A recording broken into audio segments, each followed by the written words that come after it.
قابل صد احترام بھائیوں، ساتھیوں، بزرگوں، اللہ جل جلالہ عم نوالہ ارحم الراحمین اکرم الاکرمین تنہا تمام انسانوں کو اور تمام مخلوقات کو پیدا کرنے والے صرف اللہ کے علاوہ جو کچھ ہے سب مخلوق ہے۔ ان تمام مخلوقات میں اللہ پاک نے اس انسان کو اشرف المخلوقات بنایا۔ اپنی خلافت کا جوڑا اللہ نے انسان کو پہنایا۔ ہر انسان اللہ کا خلیفہ ہے روئے زمین پر۔ اس انسان میں جو صلاحیتیں، جو استعدادیں ہر مخلوق سے زیادہ، سورج نے آج تک جتنی روشنی لی ہے، چاند کی، ستاروں کی چمک دمک، زمینوں سے جتنا جو کچھ نکلا، اس سب کا تعلق اللہ کے خزانے سے۔ لیکن یہ جتنی چیزیں ہیں ایک دن ختم ہو جائیں گی۔ زمین رہے گی نہ آسمان، چاند رہے گا نہ سورج، ستارے رہیں گے۔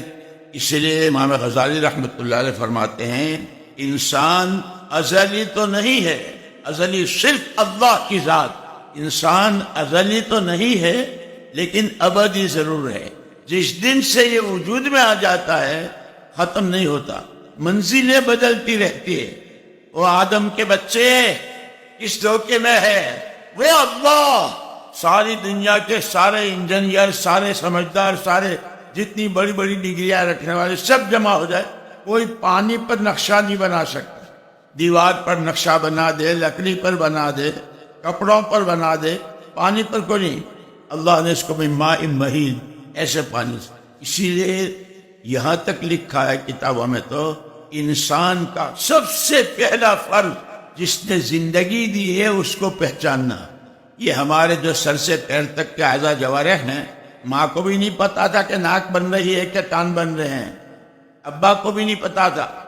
ایک اکیلے اللہ نے اپنی قدرت سے پھر اس کو کتنا اونچا مقام دیا کہ یہ پوری کائنات، ساتوں آسمان، ساتوں زمینیں، مشرق مغرب، سمندر، پہاڑ، دریائیں، اور اس میں جتنی ساری چیزیں ہیں وہ سب اس انسان کی خدمت کے لیے۔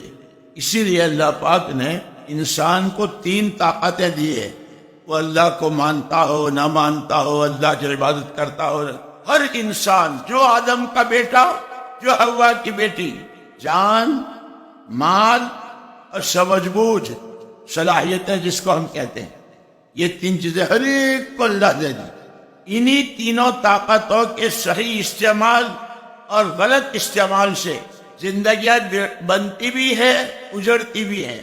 امن، سکون، چین، پیار و پریم، برکتیں، رحمتیں، اللہ کی مددیں وہ بھی آتی ہے۔ عذاب، مصیبتیں، طوفان، زلزلے، جنگیں، لڑائیاں، سارا اجاڑ وہ بھی انہی 3 چیزوں پر ہے۔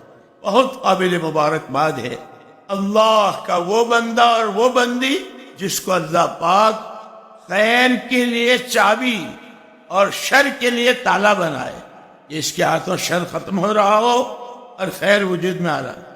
اسی حدیث میں آگے حضور نے فرمایا ویل لعبد، ستیہ ناسی ہے، کہنے کو تو انسان ہے لیکن ستیہ ناسی ہے۔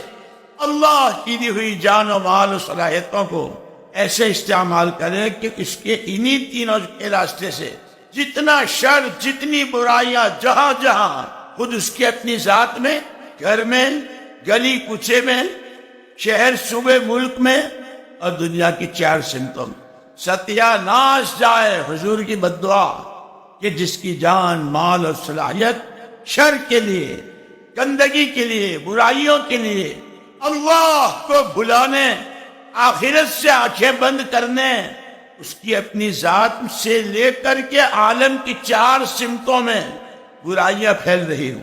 اسی لیے میرے بزرگوں، اللہ جل جلالہ عم نوالہ نے انسان کو اشرف المخلوقات بنایا، اپنا خلیفہ بنایا، اور یہ 3 طاقتیں بھی اس کو دی اور اس کے استعمال پر اختیار بھی دیا۔